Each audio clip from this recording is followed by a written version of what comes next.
Kenya's presidential hopefuls for the first time ever participated in a televised debate. Potential voters appeared impressed with the candidates, saying it will help them make decisions as to who will rule the country. We have details in the CFI report. This was a first in Kenya. 8 candidates for president were being questioned live on television by journalists and viewers. Everyone appeared to do what was hoped for, including Uhuru Kenyatta, who was indicted by the International Criminal Court for his role in the violence that followed the presidential election of 2007.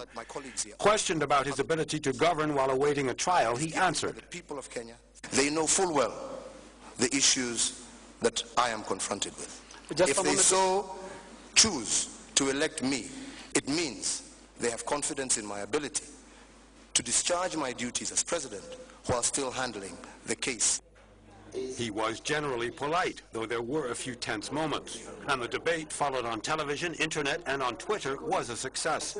Potential voters appeared very impressed. I had opinions on each of them, and most of them are confirmed. Generally, I think I can make a better decision now.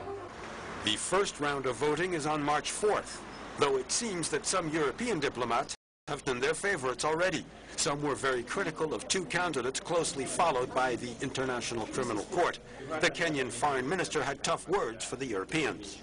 What was the outcome of that? I have been compelled to call this meeting with you this morning to register my utmost displeasure at what appears to be an orchestrated attempt by a number of you to influence the way Kenyans conduct their forthcoming elections.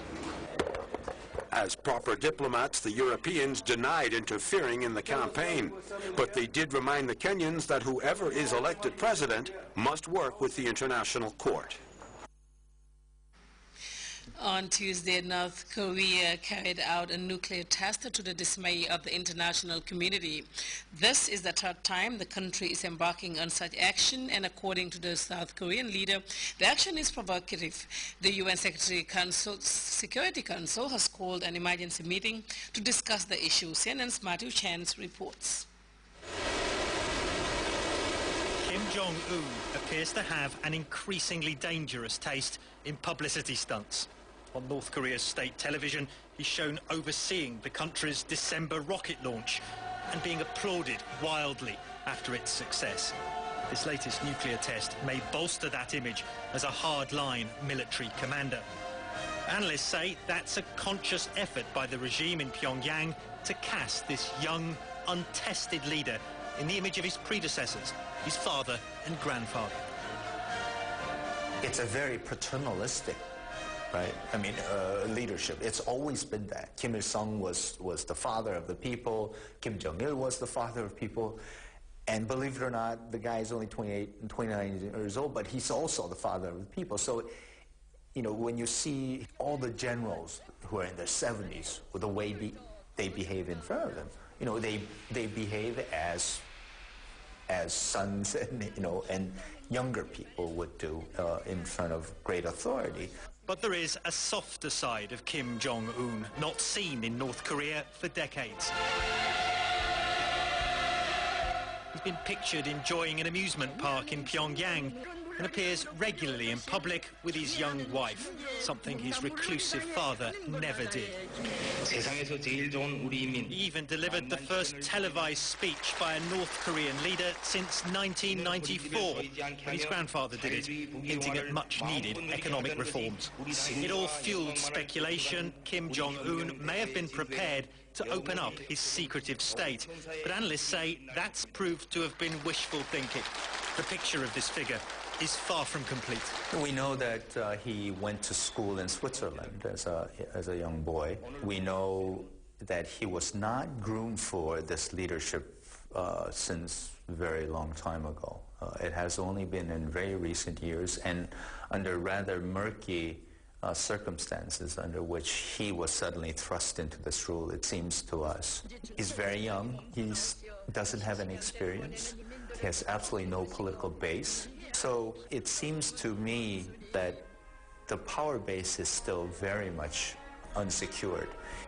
That's not the impression one of the world's most repressive regimes wants to portray. Its tightly controlled media is filled with orchestrated scenes like these of the young Kim being adored, almost worshipped by his people. Impervious, it seems, to criticism of his actions from outside. Matthew Chance, CNN Seoul. Well, time now to take another break. When we come back, we'll take a look at the sports news. Stay tuned in.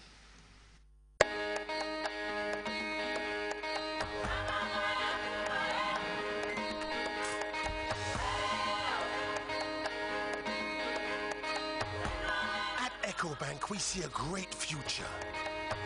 One that's full of opportunity for those who want to be the best.